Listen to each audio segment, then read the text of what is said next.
Hello students, welcome back to my YouTube channel SP study classes 9335 पर। तो student, आज हम लोग बात करेंगे क्लास 12 केमिस्ट्री बिलियन नामक चैप्टर के। जो बिलियन नामक हम लोग चैप्टर पढ़ रहे थे उसका लेक्चर नंबर 2, उसका लेक्चर नंबर का उस चैप्टर का पार्ट 2 यानी कि लेक्चर 2 देखेंगे। इससे पहले के लेक्चर हमने देखा था, सबसे लास्ट टॉपिक जो था वो था आयतन प्रतिशत।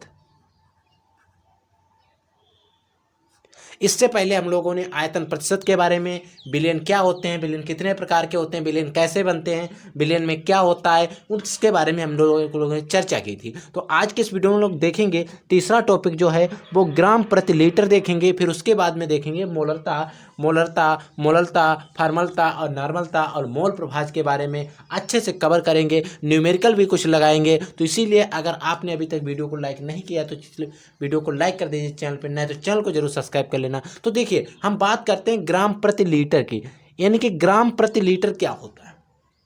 देखिए, इसकी आप डिफिनेशन, साधारण से डिफिनेशन है, अच्छे से समझ लेना। ग्राम प्रति लीटर क्या होता है, बिलियन के 1 लीटर आयतन में, यानी कि कोई भी बिलियन होगा, अगर कोई बिलियन है उसके क्या होगा 1 लीटर आयतन में। कितने आयतन में स्टूडेंट? 1 लीटर आयतन में। अगर कोई भी बिलियन है उसके 1 लीटर आयतन में उपस्थित विलेय पदार्थ की ग्रामों में मात्रा, जो विलेय पदार्थ होगा उसकी ग्रामों में मात्रा जो होगी, ग्रामों में मात्रा को ग्राम प्रति लीटर बिलियन का सांद्रण कहा जाता है। देखिए समझिए, आप यहाँ पर समझ लीजिए, हम आपको समझा रहे हैं। देखिए, ये कोई एक बीकर है यानी कि बर्तन है, इसमें भरा है बिलियन, ठीक है। इसमें क्या भरा हुआ है? बिलियन भरा हुआ है। और एक कितना है? 1 litre. 1 litre billion, L 4 litre, ठीक है। इसमें जो विलेय होगा, उस पदार्थ की जो विलेय पदार्थ होगा उसकी ग्राम में जो मात्रा होगी, उस ग्राम में मात्रा को ग्राम प्रति लीटर में जो बिलियन की सांद्रता होगी उसे सांद्रण कहा जाता है। समझ गए? 1 लीटर बिलियन के 1 लीटर ऊपर 1 लीटर बिलियन है, 1 बिलियन कोई है उसके 1 लीटर आयतन में, ये जो आयतन है इसका टोटल वो कितना है? 1 लीटर, ठीक है। कोई बिलियन है वो उसका आयतन कितना है? 1 लीटर में उपस्थित विलेय, और इसमें देखिए विलेय भी होगा, बिलियन अगर है तो उसमें विलेय भी होगा और हमारा क्या होगा? विलायक भी होगा। भाई, विलेय और विलायक के मिलकर क्या बनता है? बिलियन। तो इसमें विलेय भी होगा और विलायक भी होगा। यहाँ पर बात कर रहा है विलेय पदार्थ के ग्राम में, यानी कि जो विलेय पदार्थ होगा उसके जितने भी ग्राम गुले होंगे, ग्राम को ग्राम प्रति लीटर में बिलियन का सांद्रण कहा जाता है। ग्राम प्रति लीटर में उसका बिलियन का जो सांद्रण कहा जाता है, ठीक है। समझ में आ गया? अब हम लोग नेक्स्ट हेडिंग देखिए, बात करते हैं क्या। नेक्स्ट हेडिंग देखिए, बहुत इंपॉर्टेंट हेडिंग, मोलरिटी के बारे में, मोलरता के बारे में। तो देखिए, मोलरता की परिभाषा समझिए आप अच्छे से। मोलरता के बारे में आप अच्छे से पढ़ लीजिए, क्योंकि इस पर हमारे बोर्ड एग्जाम के अंदर क्या आते हैं? न्यूमेरिकल्स आते हैं, न्यूमेरिकल, ठीक है। देखिए क्या कह रहा है, 1 लीटर बिलियन में उपस्थित विलेय के ग्राम मोलों की संख्या उस बिलियन की मोलरता कहलाती है। अगर कोई 1 लीटर बिलियन है, उस बिलियन में उपस्थित विलेय के जो ग्राम प्रति लीटर है उसी को समझिए।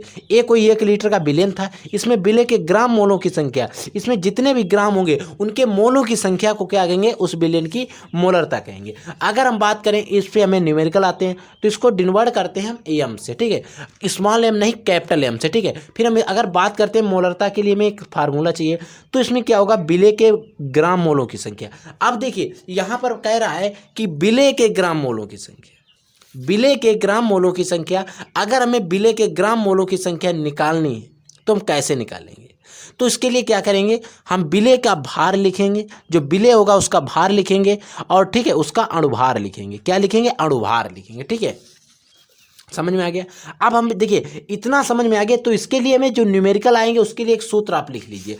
सूत्र लिखिएगा, उसमें क्या देखिए सूत्र होता है m =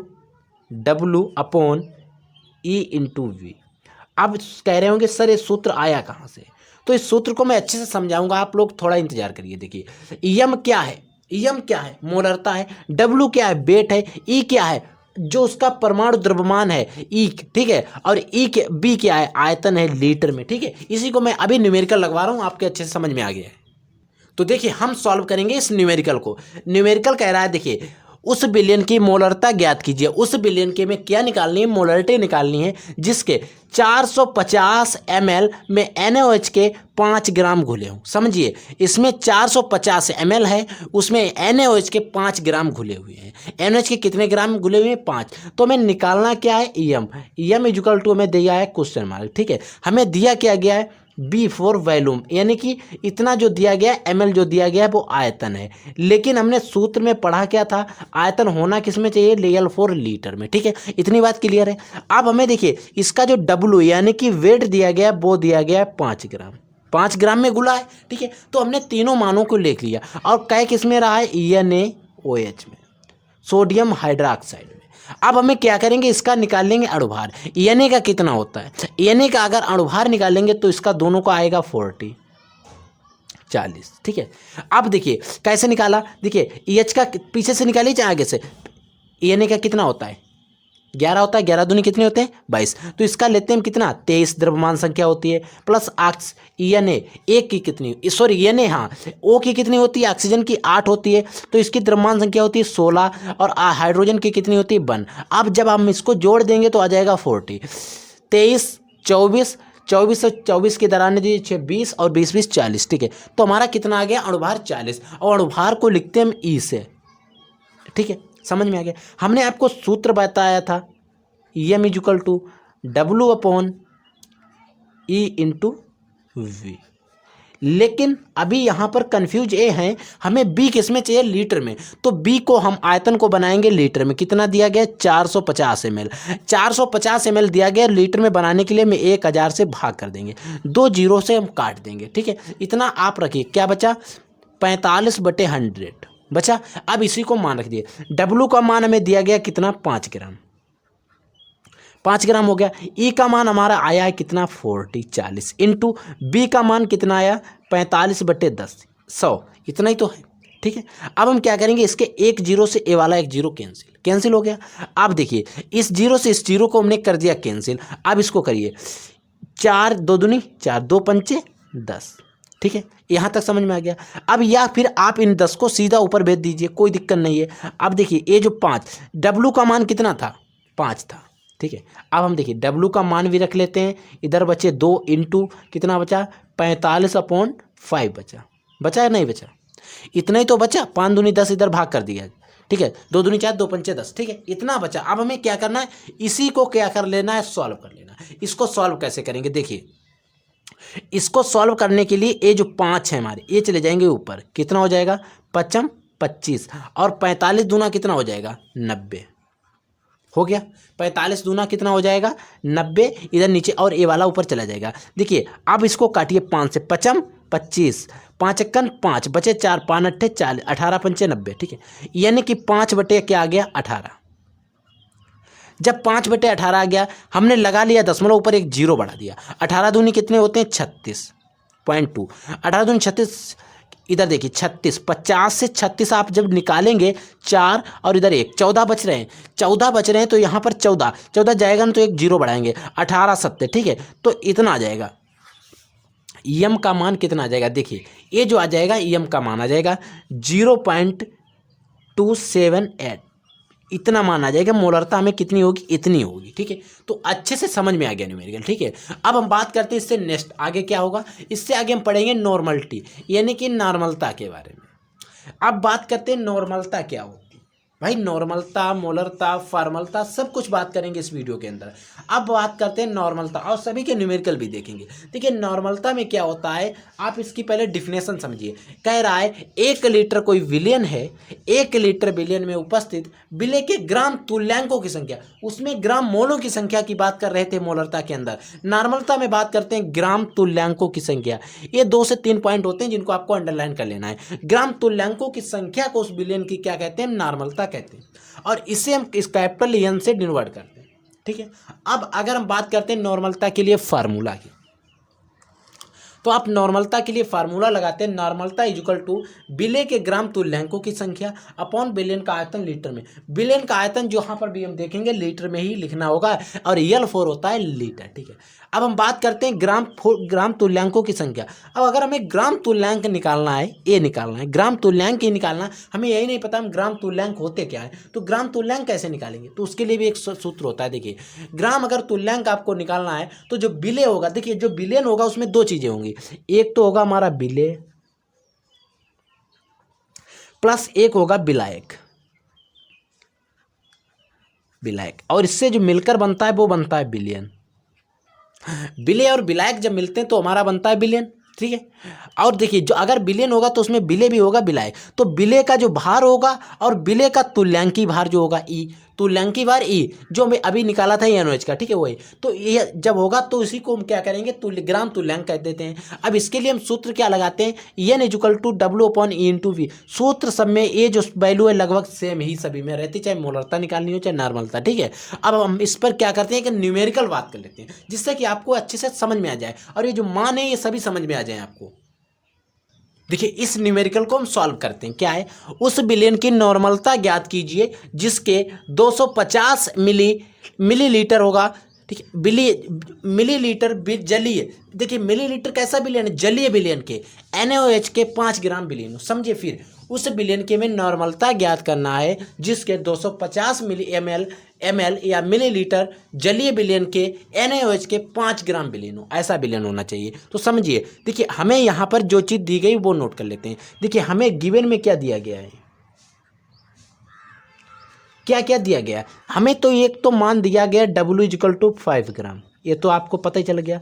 अब हमें देखिए आयतन दिया गया B, वॉल्यूम कितना दिया गया 250 ml, इसको हम किस में बनाएंगे, L4 लीटर में। तो 250 में लीटर में अगर हम बनाएंगे तो 1000 से भाग देते हैं, 1000 से भाग देंगे, एक जीरो से एक जीरो काट देंगे, 25 × 25 होता है, 25 × 100 होता है, यानी कि हमारा जो आ जाएगा 1/4 लीटर आ जाएगा, ठीक है, बिलियन जो आयतन होगा, ठीक है, इतना आ गया।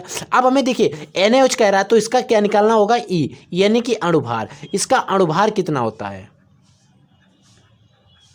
अणुभार निकालना किसका है, NaOH का है। देखिए NaOH का कैसे निकालेंगे, Na का होता है 23 प्लस ऑक्सीजन का होता है 16 और हाइड्रोजन का होता है 1, इनको जब जोड़ेंगे तो आ जाएगा 40, ठीक है। तो हमारे पास तीनों मान है, सूत्र हम क्या लगाएंगे, N = W/E/V, यही तो सूत्र लगाते हैं, ठीक है। अब हम E/V, W का मान दिया गया 5, E का मान हमें पता ही है कितना आया हमारा 40, ये वाला 40 इंटू B का मान हमें पता ही है 1/4 है, 1/4 है। अब हम क्या करेंगे, देखिए चाहे तो आप इधर को काट दीजिए, 4.40, ठीक है। ऊपर क्या बचा यानी कि 5/10 बचा, यही तो बचा 5/10, 5 × 5, 5 दूनी 10, यानी कि N = क्या बचा 1/2, 1/2 बचा। हम इस इधर लगा देंगे दशमलव, इधर जीरो बढ़ाएंगे, 2 पंचे 10 यानी कि 0.5, यानी कि 0.5 कहें या N = हमारा क्या आएगा, देखिए N = आ जाएगा 0.5, नॉर्मलता हमारी कितनी आएगी 0.5 होगी, ठीक है। अच्छे से नॉर्मलता भी आपको समझ में आएगी। अब हम बात करते हैं आगे मोललता की, देखिए अब हम बात करते हैं मोलल्टी की, वो थी मोलरिटी, ये है मोलल्टी। मोलल्टी क्या होती, देखिए 1 किलोग्राम, उसमें था 1 लीटर बिलियन में उपस्थित, 1 लीटर बिलियन में उपस्थित विलेय के ग्राम मोलों की संख्या उस बिलियन की मोलरता कहलाते हैं। 1 लीटर बिलियन में उपस्थित विलेय के ग्राम तुल्यांकों की संख्या उस बिलियन की नॉर्मलता कहलाते हैं। 1 केजी विलायक में उपस्थित विलेय के मोलों की संख्या उस बिलियन की क्या कहलाती है, मोललता कहलाती है। समझिए 1 केजी कोई विलायक हो, उसमें विलेय के मोलों की संख्या उस बिलियन की क्या कहलाएगी, मोललता कहलाएगी। फिर समझिए 1 केजी विलायक में, 1 केजी जो विलायक होगा उसमें विलेय के मोलों की संख्या उस बिलियन की मोललता कहलाती है, ठीक है। और इसको किससे डिनोट करते हैं, स्मॉल m से, किससे, स्मॉल m से, ठीक है। अब इसको स्मॉल m से डिनोट करते हैं, मोलरता को कैपिटल M से, ठीक है। अब मोललता बराबर सूत्र क्या होता है, विलेय के मोल लिखना है प्लस विलायक का भार लिखना है, ठीक है।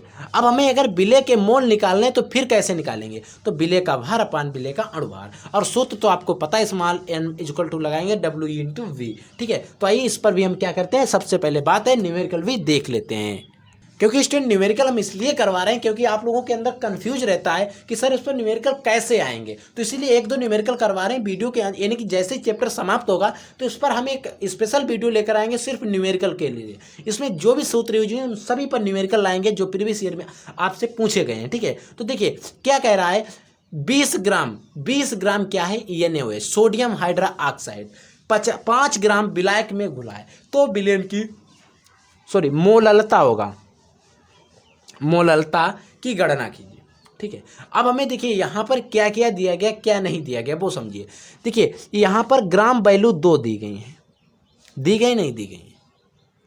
देखिए यहाँ पर आप समझिएगा 20 ग्राम NaOH, यानी कि जो W का मान है वो है 20 ग्राम। फिर समझिए, अभी मैं समझाता हूँ क्यों है 20 ग्राम NaOH, यानी कि 20 ग्राम NaOH है, यहाँ पर आप सेंस लगाइए। 5 ग्राम विलायक में घुलाई, यानी कि जो 5 ग्राम दिया गया, 5 ग्राम ये क्या दिया गया, आयतन दिया गया, यानी कि B4 दिया गया है। और आयतन हमें चाहिए किसमें होता है, हमेशा किसमें, लीटर में। ये बात आपको क्लियर है। तो इसमें क्या करते हैं, मैं 1000 से भाग करते हैं, 1000 से 5 दूनी 10, यानी कि 1 आ जाएगा 200। यहाँ पर किस में आएगा, किलोग्राम में हमें आयतन चाहिए होता है, यहाँ पर लीटर नहीं, यहाँ पर चलेगा किलोग्राम, ठीक है। अब हमें इतना पता चल गया। अब हमें क्या है, यहाँ पर देखिए NaOH की ही बात कर रहा है। NaOH का अणुभार कितना होता है, 40 हम लोगों निकाल चुके हैं, कैसे, पीछे आप निकाल चुके हैं, ठीक है, कई बार बताया। NaOH का अणुभार कितना होता है, 40। सिंपल सूत्र इसमें भी लगा देते हैं। क्या सूत्र लगाते हैं, क्या थी मोललता, स्मॉल m बराबर W/E/V, ये सूत्र लगाते हैं। मान रखिए W का मान है 20 ग्राम अपॉन E का मान आया है 40, B का मान है 1/200। 200 एक जीरो इससे कैंसिल कर देंगे, कैसे कैंसिल कर दिया, इसको इससे डिवाइड कर देंगे, 4 पंचे 20, 4 पंचे कितना आया 20। अब देखिए ये जो 5 हैं चले जाएंगे ऊपर, क्योंकि ये बटे के बटे में है, ठीक है। तो m इक्वल टू क्या आ जाएगी, 20 पंचे कितना होता है 100, तो मोललता जो आ जाएगी वो हमारी आ जाएगी 100। इसका आंसर हो गया। इतना ही सवाल में कुछ नहीं होता है, बस आप इसका कॉन्सेप्ट समझ लीजिए। अब हम बात करते हैं मोल प्रभाज की। देखिए स्टूडेंट, मोल प्रभाज क्या होता है भाई, सबसे कठिन टॉपिक लगता है बच्चों को, लेकिन सबसे सरल टॉपिक है मोल प्रभाज। तो देखिए स्टूडेंट, अब हम बात करते हैं मोल प्रभाज की, ठीक है। मोल प्रभाज क्या होता है, किसी बिलियन में यहां पर देखिएगा, में किसी बिलियन में उपस्थित एक घटक के मोलों की संख्या, कोई एक बिलियन है उसमें क्या हो, उसमें उपस्थित एक घटक के मोलों की संख्या तथा उस बिलियन में उपस्थित कुल घटक के मोलों की संख्या का जो अनुपात होगा उसी को क्या कहेंगे, हम मोल प्रभाज कहते हैं। संख्या को ही, संख्या के अनुपात को, यहाँ पर आप अनुपात जोड़ लीजिए, अनुपात को उस बिलियन का मोल प्रभाज या मोल अंश कहलाता है। इसे x से प्रदर्शित करते हैं। समझिएगा, एक कोई बिलियन है, उस बिलियन में उपस्थित कुल घटक के मोल, कुछ कुल मोल होंगे, और उस बिलियन में उपस्थित कुल मोल तथा उस बिलियन में उपस्थित कुल एक घटक के मोलों की संख्या, कोई एक घटक होगा उसके मोलों की संख्या के अनुपात को क्या कहेंगे, उस बिलियन का मोल प्रभाज कहते हैं। समझिएगा इसको कैसे डिनोट करते हैं। अगर हमें निकालना हो विलेय के मोल प्रभाज, अगर विलेय के मोल प्रभाज निकालने हो तो x से इक्वल टू क्या हो जाता है, विलेय के मोल प्रभाज ऊपर रहते हैं,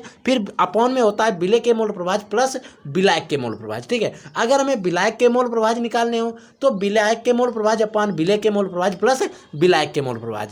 अब अगर हम इसको बात करें तो जिसके निकालने हैं उसका मोल प्रभाज अपॉन, देखिए विलेय हो गया और विलायक, तो बनता है क्या, बिलियन, बिलियन ही तो बनता है, यानी कि जिसके निकालने वो ऊपर रहता है, अपॉन में बिलियन के मोल प्रभाज रहते हैं, ठीक है। इतना आपको क्लियर हो गया। तो अब अगर इतना क्लियर हो गया तो ये सूत्र भी हमारे सामने है, तो क्यों ना इस पर एक न्यूमेरिकल भी लगा लिया जाए शानदार तरीके से, ठीक है। तो इस पर हम न्यूमेरिकल भी लगा लेते हैं। तो देखिए क्या कह रहा है, 18 ग्राम जल तथा 23 ग्राम C2H5OH यानी कि एथिल अल्कोहल है, बिलियन है, तो विलेय के मोल प्रभाज की, यानी कि विलेय के मोल प्रभाज की, यानी कि देखिए हमने बिलियन बताया था आपको, बिलियन होता है कितनी चीज़ों से मिलकर बना होता है, 2 चीज़ों की, उसमें होता है विलेय, ठीक है, प्लस होता है विलायक, ठीक है, विलायक। ये जो दो कंपाउंड होते हैं इनसे मिलकर क्या बना होता है, विलयन। अब अगर बात करें, देखिए इसमें जो विलय होता है, जो कम मात्रा होती है वो होती है विलय की, और जो ज़्यादा मात्रा होती है वो होती है विलायक की। ठीक है, अगर हम बात करें शरबत बनाते हैं जिस समय, उसमें जो पानी होता है वो तो हमारा होता है विलायक, और जो चीनी होती है, चीनी वो होती है विलय। ठीक है, पानी जो होता है वो होता है विलायक, क्योंकि पानी ज़्यादा होता है, चीनी होती है कम, और बनता है क्या, शरबत। शरबत क्या है, एक विलयन है। शरबत क्या है, एक विलयन है, और उसमें विलय क्या है, चीनी, और विलायक क्या है, पानी। पानी में की मात्रा होती है ज़्यादा। तो हम क्या करेंगे, इनके मोल प्रभाज पहले निकालेंगे। तो हम क्या करेंगे, पहले निकालेंगे जल के मोल, H2O। H2O जल का सूत्र क्या होता है, H2O। इसका जल का अणुभार निकालेंगे पहले हम। अणुभार कितना होता है, हाइड्रोजन का होता है 2, तो 2 हाइड्रोजन है, 2 हो जाएगा, प्लस ऑक्सीजन का कितना होता है 16, यानी कि 16 और 2 18, और ग्राम कितना है 18, यानी कि इसके मोल यानी कि इसके मोल अगर हम निकालते तो N = मोल का सूत्र होता है W/M।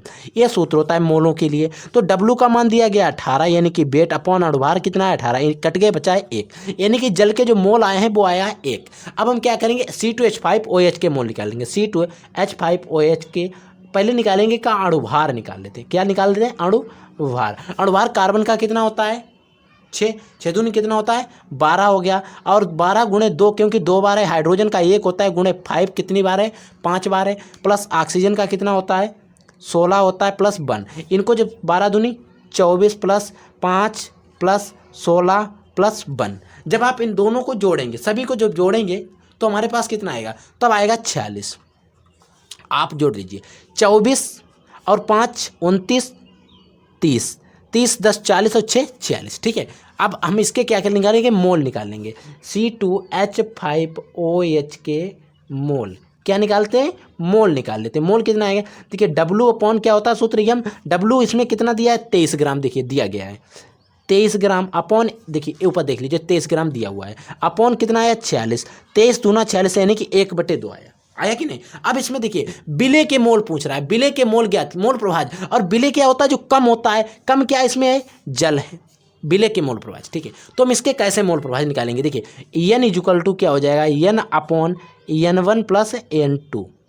N1 क्या है, विलय है, N2 क्या है, विलायक है। समझिए, चाहे आप इसको कैपिटल स्मॉल रखिए, कैपिटल N, इसको करिए कैपिटल N। ठीक है, और ये हमारा क्या था, स्मॉल n।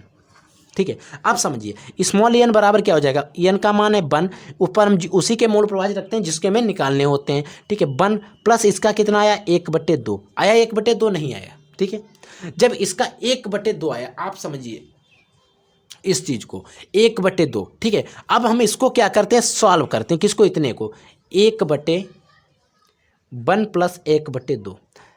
अब चाहे आप एलसीएम ले लीजिए इसका, ठीक है, और चाहे तो आप इसको हल कर लीजिए, और चाहे आप यहाँ पर काट लीजिए।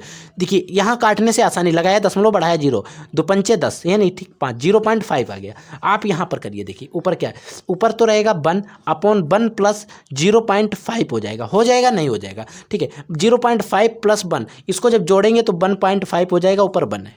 ठीक है, 1.5 0.5 1 अपॉन 1.5, हटाया दशमलव, ऊपर बढ़ा लिया 0। ठीक है, यानी कि 15/10, 10/15 आ गया हमारा। ठीक है, लगाया दशमलव, ऊपर एक 0 बढ़ा लिया, 15 × 15 दूनी 30, 3 45, 15 चौको 60, 15 × 75, 15 × 90, 15 × 90 बचा 10, 15 × 90, 0.6666 आ जाएगा। N = आएगा 0.6666, यानी कि जो विलय के मोल प्रभाज होगा वो हमारा कितना आ जाएगा, 0.66 आ जाएगा। ठीक है, तो आई होप ये आपको अच्छे से समझ में आ गया। अब आज के इस वीडियो में हम लोग इतना ही पढ़ते हैं, नेक्स्ट वीडियो में पढ़ेंगे हेनरी का नियम पढ़ेंगे, राउल्ट का नियम पढ़ेंगे, वाष्प दाब में अपेक्षित अवनमन पढ़ेंगे, परासरण दाब पढ़ेंगे, परासरण की क्रिया पढ़ेंगे। इतने टॉपिक हम क्या करेंगे, नेक्स्ट वीडियो के अंदर पढ़ेंगे। तो अगर आपने अभी तक हमारा फर्स्ट वीडियो नहीं देखा तो वो वीडियो देख लीजिए, सेकंड देखिए, और रेगुलर वीडियो देखते रहिए, और अपनी बोर्ड एग्जाम की तैयारी अच्छे से करते रहिए। तो स्टूडेंट, जय हिंद, वंदे मातरम।